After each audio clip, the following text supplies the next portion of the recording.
¿Qué tal? Buenas tardes. Bienvenidos a este día martes 22 de septiembre. Hoy en la clase de química vamos a ver el tema de mezclas homogéneas y heterogéneas, dándole continuidad a los temas que hemos visto anteriormente. Mi nombre es Lenin Escobar Pérez. Bienvenidos. Vamos a hablar primeramente de las mezclas que son y su clasificación más adelante.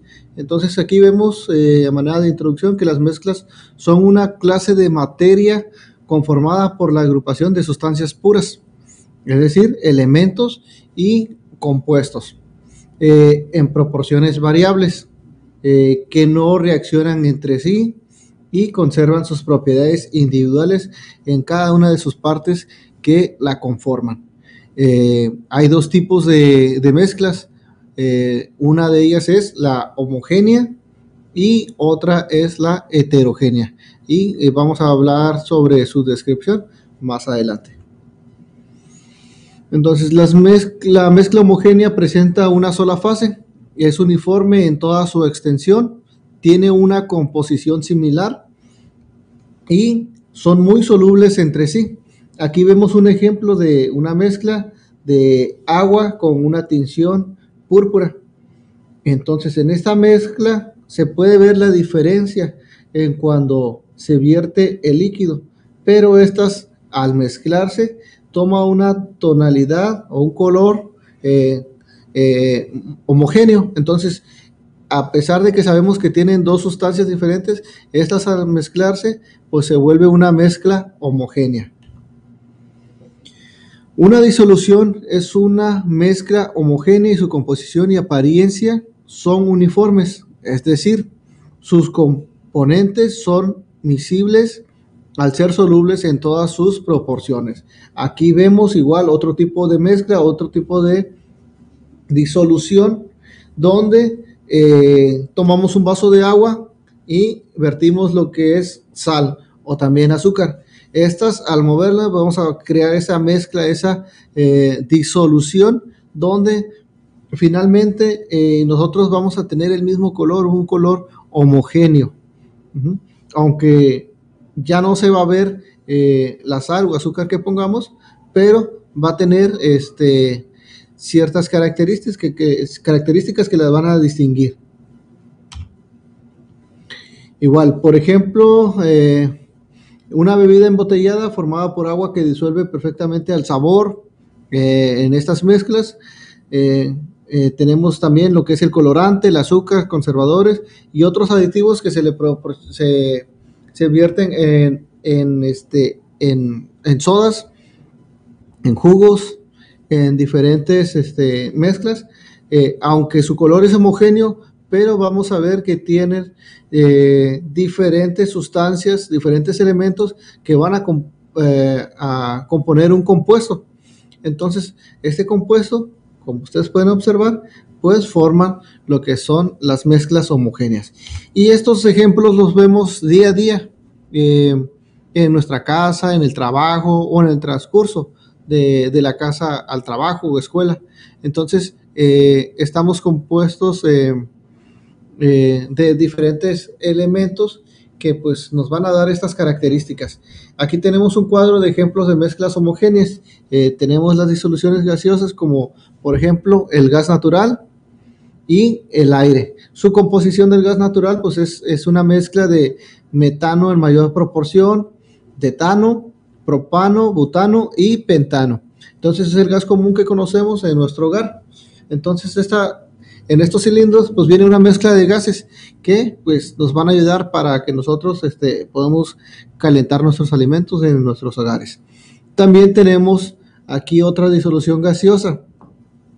Tenemos el 78% de nitrógeno, 20.9% de oxígeno, tenemos el 0.9% de argón, trazas de dióxido de carbono y otros gases. Entonces es lo que compone a este gas o el aire que nosotros vamos a respirar. Entonces esto nos sirve para nosotros poder respirar, hacer esa combustión que sucede en nuestro cuerpo y pues exhalar lo que es el CO2, el dióxido de carbono. Tenemos otros ejemplos de disoluciones líquidas. El vinagre está compuesto por un ácido acético en agua. Entonces, esta mezcla, pues también vemos que es homogénea, que tiene una tonalidad de un color uniforme. Tenemos aquí otro ejemplo de disoluciones líquidas, que es el vino. Este está constituido de 10 a 12% de alcohol etílico, producto de la fermentación, el resto de agua y otros componentes. Aquí vemos el ejemplo, su color pues es uniforme, es una mezcla homogénea. Ahora aquí tenemos en esa tabla otro tipo de ejemplos de disoluciones sólidas. En esta pues tenemos el latón, que está compuesta de cobre y zinc, uno en mayor proporción y otro en menor. Entonces, de esta manera, pues conocemos aquí esto como chilillos, y pues está compuesto, vemos que no es de un solo mineral, sino es de dos. Entonces es una mezcla, y también se considera como una mezcla homogénea. Tenemos a continuación el bronce, que su composición está hecha de cobre y estaño en diversas proporciones, algunas más, otras menos, pero que van a componer diferentes materiales sólidos, y vemos aquí que es una mezcla homogénea. En las mezclas heterogéneas pueden observarse dos o más fases que permiten distinguir a sus distintos componentes. Aquí vemos algunos ejemplos de mezclas heterogéneas. Sus componentes se aprecian a simple vista. Entonces es lo que diferencia a una mezcla homogénea de otra heterogénea, ¿no? La heterogénea sí las podemos ver, sí podemos ver sus diferencias, sí podemos observar sus características. Entonces aquí, por ejemplo, tenemos un plato de sopa con verduras donde se puede distinguir cada elemento. Aquí tenemos un pedazo de queso, tenemos aquí almendras, galletas y demás frutas. Entonces aquí son mezclas también, pero se puede diferenciar un elemento de otro. Entonces es algo que nosotros llamamos como mezclas heterogéneas. Ahora, el prefijo hetero significa diferente. Esto indica que al tomar muestras de una y otra fase se observan composiciones distintas, como mencionamos anteriormente. Lo anterior se debe a que los constituyentes no son solubles entre sí. Entonces aquí vemos un ejemplo del agua con aceite en esta imagen. También observamos el granito, que tiene diferentes minerales y se pueden distinguir. Tenemos otro ejemplo que es la arena con agua. Entonces se puede diferenciar dónde está el agua y dónde está la arena. Entonces este tipo de mezclas pues las llamamos heterogéneas. No tienen propiedades uniformes en toda su extensión, pero aquí tenemos otro ejemplo. El agua y aceite, leche cortada, ensalada de frutas, café capuchino y el aire contaminado. Entonces, aunque el aire es un gas homogéneo, pero al mezclarse con otras sustancias, pues ya vamos a poder ver que ese gas pues, está compuesto por diferentes elementos, ¿no? Entonces ahí ya sería una mezcla heterogénea. Entonces, ¿cuáles son los métodos de separación de mezclas? Aquí tenemos las siguientes preguntas que a manera de reflexión, de un pensamiento crítico, pues dice lo siguiente: ¿por qué nos interesa separar las mezclas? Ahorita vamos a ver por qué. ¿Por qué se basan en los métodos físicos de separación? La siguiente: ¿se llevan a cabo reacciones químicas durante la separación de sus componentes? La última pregunta nos dice: ¿se pueden aplicar distintos procesos para la separación de mezclas? Entonces vamos a ver ahorita que todo esto es posible. Hay diferentes procesos y algunos nos van a ayudar a separar dependiendo del tipo de mezcla. Entonces, en la naturaleza existen muy pocos compuestos o elementos puros. Casi siempre los encontramos formando mezclas, por ejemplo, en los minerales. Entonces, varios minerales que en su mayoría están compuestos por otros elementos. Hay veces que más o hay veces que menos, pero es muy raro encontrar sustancias puras o minerales puros. La separación de las sustancias de una mezcla es importante para los químicos y en muchas industrias. Los componentes de una mezcla se separan para aprovecharlos en diferentes productos. Entonces aquí podemos ver que al hacer ese tipo de mezclas, pues vamos a poder tener medicamentos, cosméticos, detergentes, desodorantes, materiales de construcción y computadoras, entre otro tipo de materiales. Pero estas mezclas y la química nos viene a ayudar a poder nosotros en el día a día poder utilizar ciertos materiales que nos ayudan para tener mejores condiciones, que también para agilizarnos el trabajo. Entonces, para lograr la separación se deben considerar las propiedades físicas de los componentes de la mezcla, mismos que deben ser diferentes para poder realizarla. Entonces, aquí tenemos a las propiedades físicas, donde estas pues nos van a indicar el tamaño de la partícula, y sabiendo esto pues nos va a decir si se puede mezclar con otra sustancia o no, o qué efectos van a tener. También tenemos las propiedades magnéticas, la solubilidad, el punto de fusión, la ebullición y la densidad. Entonces, todas estas propiedades físicas nos van a ayudar a comprender cómo se pueden mezclar con otro tipo de sustancias, cuáles son las reacciones que van a ocurrir. Los procesos de separación simples usados en el laboratorio son los mismos que los de las industrias. Cada uno de ellos tiene una enorme importancia práctica. Algunos métodos se basan en los cambios físicos de la materia, sin afectar su naturaleza íntima. Por eso reciben el nombre de métodos físicos. Ahora bien, hay que considerar los tipos de mezclas que nos podemos encontrar, es decir, según su estado de agregación. Entonces, aquí tenemos el ejemplo del sólido-sólido, sólido-líquido, sólido-gas, líquido-líquido. Y así de esta manera, pues gas a líquido, y a su vez de gas a gas.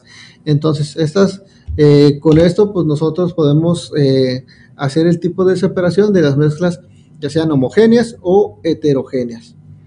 Aquí también pues vemos los principales métodos físicos de separación de mezclas, que pueden ser el tamizado, la imantación, filtración, evaporación, destilación, cristalización y la cromatografía. Algunos de estos pues ya nos damos una idea de cómo son, cómo es que ocurre ese método de separación, ese método físico.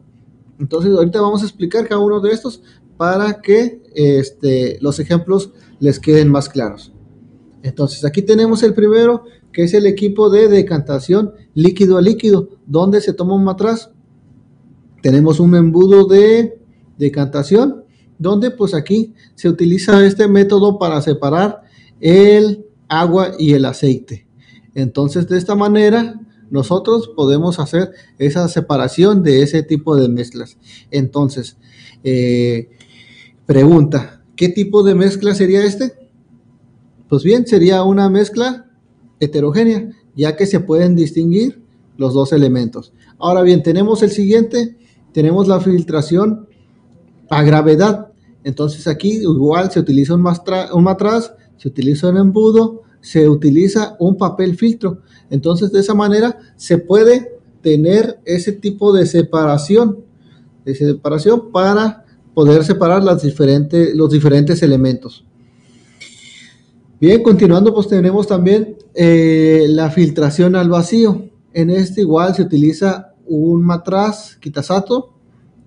Aquí se le conecta una manguera donde pues va a entrar aire al vacío. Tenemos la sustancia filtrada, igual aquí se le pone un embudo y un papel filtro.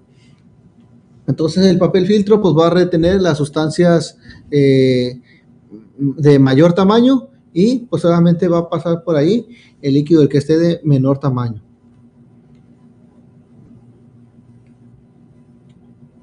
Aquí en la siguiente figura también tenemos la decantación de sólido a líquido, donde pues en esta imagen van a ver las partículas, los elementos que tiene este tipo de mezcla.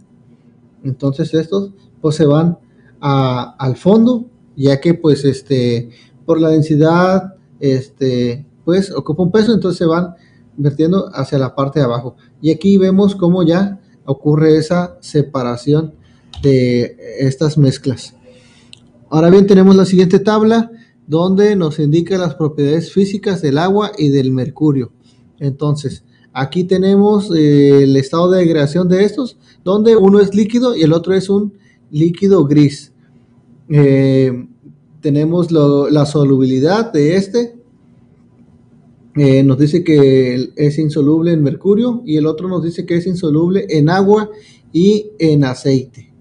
Entonces, de esta manera, acá nos indica su punto de ebullición, su densidad de cada uno de estos.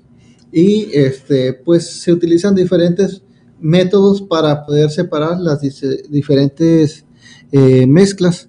Aquí tenemos otras imágenes donde nos indican el proceso de evaporación, pues únicamente, y es el más conocido, nosotros lo conocemos, lo hemos hecho en nuestros hogares en más de una ocasión. Entonces es calentar el elemento y poder retirar el agua por medio de la evaporación. Bien, aquí también tenemos también la destilación simple, tenemos lo que es el termómetro, tenemos la cabeza de destilación, mezcla de destilación, la mezcla de sustancias. Igual aquí se pone un mechero para calentar esa sustancia, genera evaporación y a su vez pues va a caer acá ya con la sustancia pura, la sustancia destilada. Entonces ahí ocurre un método de separación. En el siguiente tenemos la cromatografía en papel. Entonces en este caso se pone una fase estacionaria en una línea donde se indican dónde inician las muestras, la fase móvil del disolvente, y después de que el disolvente se ha mojado completamente, la fase estacionaria. Entonces aquí vemos cómo los elementos, pues una vez hecho esto, pues se van separando. Y aquí en la siguiente imagen de abajo tenemos la destilación fraccionada. En ella tenemos igual lo que es la manta de calentamiento, el matraz de destilación, y como por medio de la temperatura pues se va elevando, ¿no? Creando así esta separación por medio del condensador o refrigerante. Aquí tenemos la salida de agua y la entrada de agua. Entonces, por este método pues se puede hacer la destilación fraccionada. En el siguiente ejemplo tenemos la cristalización, un método de purificación de sólidos. En aquí tenemos la sustancia a cristalizar, tenemos el agua, el filtro para eliminar impurezas, y en esa parte por la densidad pues las impurezas pues van a quedar acá, ¿verdad? Entonces aquí pues vamos a tener lo que es la disolución del sulfato de cobre. A esto también pues se le aplica lo que es la temperatura para poder hacer el tipo de separación. Entonces, una vez se deja evaporar el disolvente, pues va a eliminar lo que es el agua. Entonces, después de cierto tiempo se observan los cristales azules de sulfato de cobre. Entonces, por ejemplo, otro ejemplo muy común es, por ejemplo, cuando separan la sal. Entonces, ¿qué es lo que hacen? Vierten lo que es el agua de mar en pequeños almacenamientos. Estos se evaporan y después quedan las capas de sal, la cristalización. Entonces, una vez que ya esté seco todo eso, deshidratado, pues van y recogen ese tipo de minerales. Y es la sal que nosotros consumimos en casa. Aquí tenemos más ejemplos. Dice, se utiliza el diagrama de flujo que se presenta a continuación, indica los métodos de separación, considerando el orden adecuado para separar una mezcla que contiene agua, alcohol etílico y azufre. Las propiedades de los componentes de la mezcla se indican a continuación. Tenemos las sustancias, tenemos, como habíamos mencionado, lo que es el agua, alcohol etílico y el azufre. Entonces vemos que el primero, su estado de degradación y color es un líquido incoloro. El siguiente igual, pero el tercero va a ser un sólido amarillo. Aquí tenemos la solubilidad, que es totalmente soluble en alcohol etílico, totalmente soluble en agua, y el siguiente es insoluble en agua y en alcohol. Aquí tenemos también la densidad, que se mide en gramos. Entonces el primero sería de 1, el siguiente de 0.78 y el siguiente de 1.96. Ahora bien, tenemos también el método de separación de filtración por gravedad o vacío. Entonces aquí tenemos el ejemplo de destilación fraccionada, donde podemos tener alcohol etílico y agua. Entonces estos, por tener distintos puntos de ebullición, pues por ejemplo en el agua tenemos 78 grados, donde pues empieza a ebullir. El siguiente pues tenemos que es de 100 grados. Entonces una vez puesta la temperatura, pues estos se van a empezar a separar, ya que presentan diferentes grados de ebullición. Y ahora a continuación tenemos las disoluciones, que es una mezcla. Una disolución es una dispersión homogénea de un soluto en un disolvente. El soluto es la sustancia que se encuentra en menor proporción en una disolución en la fase dispersa. El disolvente o fase dispersante es la sustancia que se encuentra en mayor proporción. Entonces nosotros podemos agarrar un vaso con agua, ponemos sal, la mezclamos y esta se va a diluir. Es decir, va a haber una disolución ahí, donde pues no vamos a ver, va a ser una mezcla homogénea, pero esta sustancia se va a disolver. Si nosotros vamos agregando más cucharadas de azúcar, va a llegar en un punto de saturación donde ya no se pueden mezclar. Entonces hay dos tipos de disoluciones, las llamadas empíricas y valoradas, que son diferentes por su concentración y utilización. Dentro de las empíricas, de acuerdo con las concentraciones de soluto, están las saturadas, las diluidas y las sobresaturadas. Entonces es como mencionábamos, donde pues, las mezclas, una vez que se va agregando el azúcar o sal, pues estas llegan a un punto donde ya no se pueden disolver. Eso es lo que nosotros le llamamos que están saturadas, diluidas o sobresaturadas. A continuación tenemos el siguiente subtema, que son los coloides. Un coloide o dispersión con unidad es un sistema físico-químico formado por dos o más fases principalmente. Una continua, normalmente fluida, y otra dispersa en forma de partículas, por lo general sólida. Y aquí vemos algunos ejemplos de lo que son los coloides cotidianos.